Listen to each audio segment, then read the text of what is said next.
Hasiko gara? Egun ondan hori, da eskerrik asko gaur guztioi hemen egotegatik, eskerrik asko bereziki Arantxa Tapiari, Sabin Arana Fundazioaren presidente Andreari, Marian Morenori eta Edu Araujori bebai, abertzaletasunaren museo honen ordezkari moduen, eta bereziki erakusketa honen eragile eta komisarioa dan, Jon Kortazar katedradunari, miren sorkunde be Lauaxetaren familia eskertu nahi dotzet, benetan, guretzako oso berezia da gaur zube hemen egotea, eta publiko artean ikusten dodazen, Eusko Alderdi Jeltzaleko kargu hoiak eta bestelako erakunden ordezkariak. Lauaxetaren jaiotzaren 120. urteurrenaren harira sortutako erakusketa ibiltariaren geraleku esanguratsu batera heldu gara. Erakusketa hau Lauaxetaren beraren espirituari jarraituz, ibiltaria izateko jaio zalako, bere bizitzan garrantzitsuak izan ziren Bizkaiko herrietatik igaroteko. Dagolan izan da, Laukizen hasi, Mungia, Durango, Bilbo, Gernika, Atzerabe, Bilbo eta ezin leku egokiago batera ganera, abertzaletasunaren museo honetara.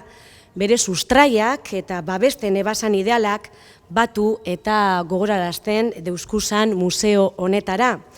Baina hemen ez da amaituko ibilbidea. Laster, ametik Gipuzkoara egingo da salto, Ernest Jak kulturretzera. Barri ona da hori, gure historia berreskuratzen eta gaur egungoari zentzua emoten laguntzen deuskun proiektu honek bizirik jarraituko dauelako. Estepan Urkiaga Lauaxeta esan bakarrik gerra garaian hileben olerkari laukistarra. Bere garaiko persona sano berezia izan zan. Euskalduna, euskaltzalea, abertzalea, jeltzalea, kristinaua, kasetaria, askatasunaren eta egiaren maitalea, Europar zalea eta demokrazia zalea.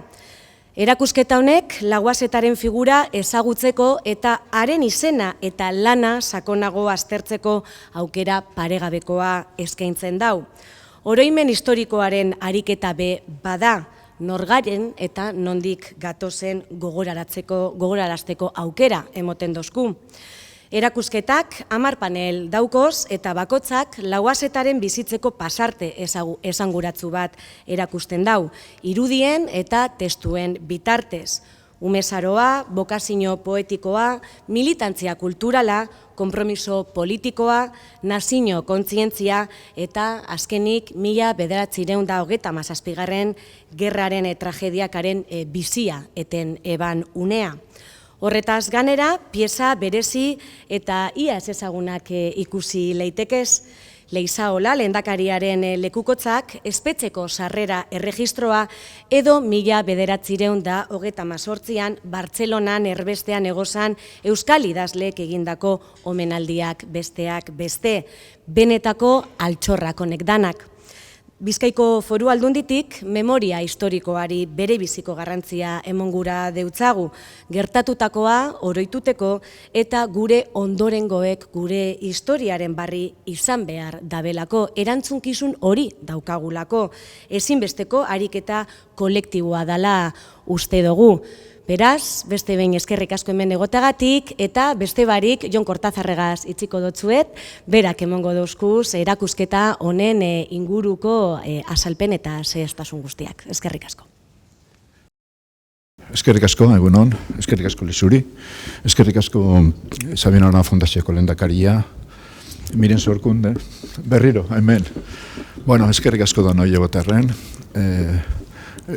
Badakizue azken batetan Lauaxeta santu kultural bat dela, Euskal Herriko santu kulturala, eta nahik egia esan azpimarratu nahi nuke eraberean jente askok eta onartzen duen poeta bat dela, eta zentzu hortan simbolo transversal bat gure gizartearen barruan. Erakusketak 10 panel ditu, garbi dago poeta simbolistak eta Lauaxeta poeta simbolista bat zan.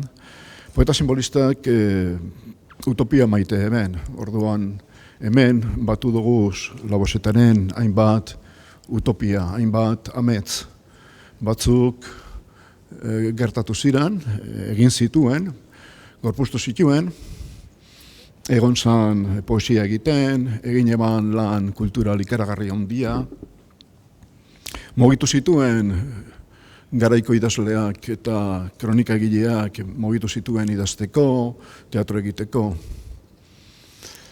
Modu askotan, aritu zen euskal kulturaren barruan, eta 10 panelen bidez guk erakutsi nahi duguna da zein izan zen bere bizitza, zeintzuk izan ziren bere arlo nagusiak, eta gehienak aipatuak izan dira.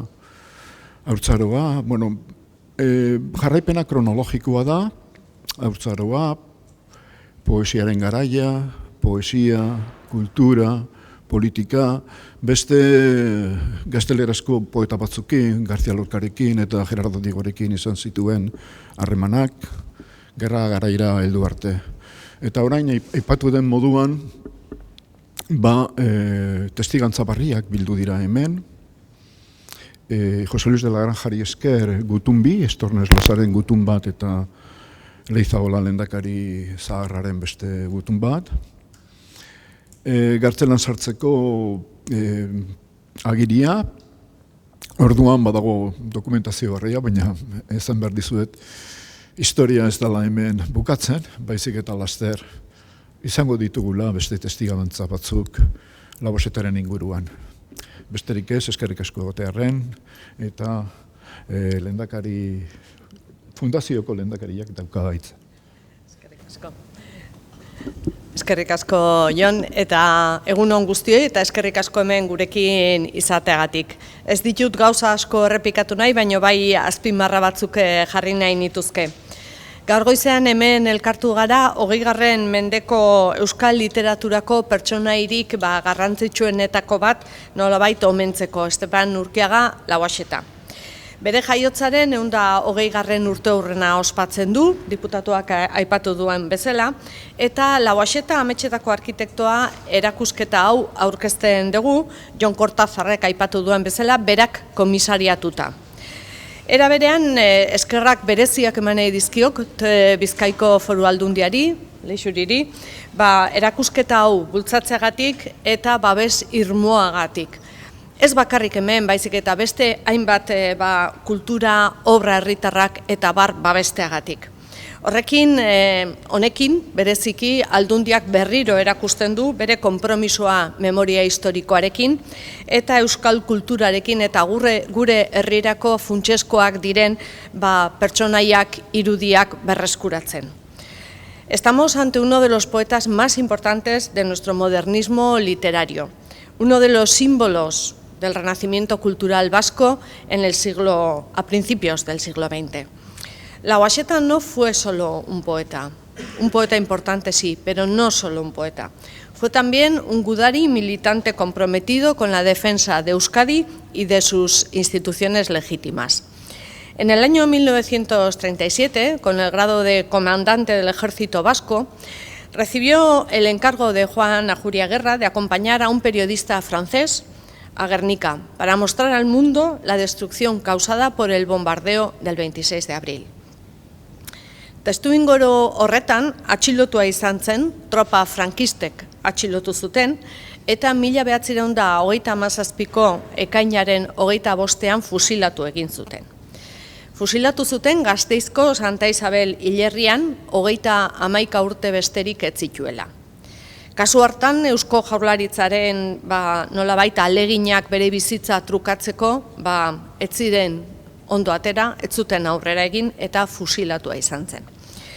Bere heriotzarekin frankismoak nahi zuena ahots bat isilaraztea zen, baina ez hori bakarrik. Eta lortu zuena ez zuen ahotsa isilarazi, baizik eta Lauaxeta duintasun, kultura eta erresistentziaren simbolo bat bihurtu zuten. Gaur jaio eta 120 urtera Lauaxetak interpelatzen jarraitzen gaitu. Bere bizitza eta obrak euskal kulturaren konpromisoak, sormenak eta bere hizkuntzaren eta gure memoria lotzen ditu. Gure memoria kolektiboaren defentsa eta eraikitzea gogorarazten digu.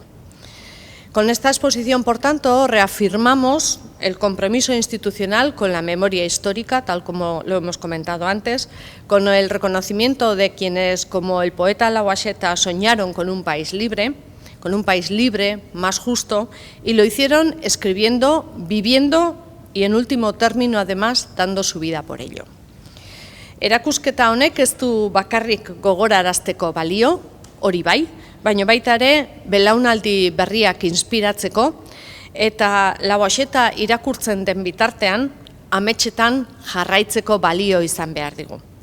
Eskerrik asko hemen zaudetelako eta benetan merezi du erakusketa hau bisitatzea eta horretara konbidatzen zaituztet. Ez dakit, Miren Sorkunde, zuk zerbait aipatu nahi duzun bereziki bere familiako iloba bezala.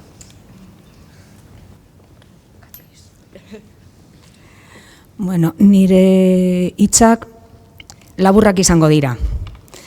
Familiak oso pozik dago, erakundeak aurkezten duen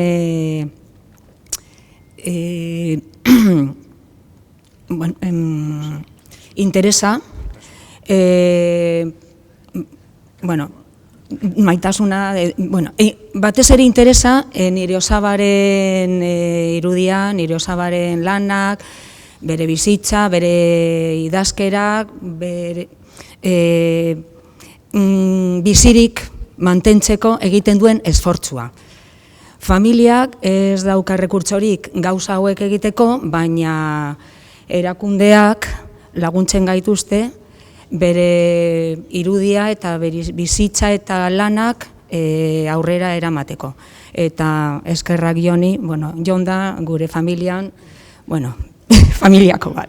Gure etxean egon da, aspalditik, galdetzen, lan egiten, eta berak aurrera ematen du bere nire osabaren bizia. Eskerrik asko guztiei.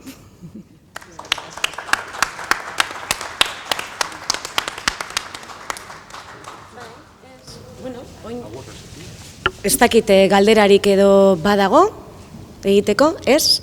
Ondo baderitzozue, Jon, emongo dugu, bueltatxo bat paneletatik eta behintzat, aipagarriena dana, ederto.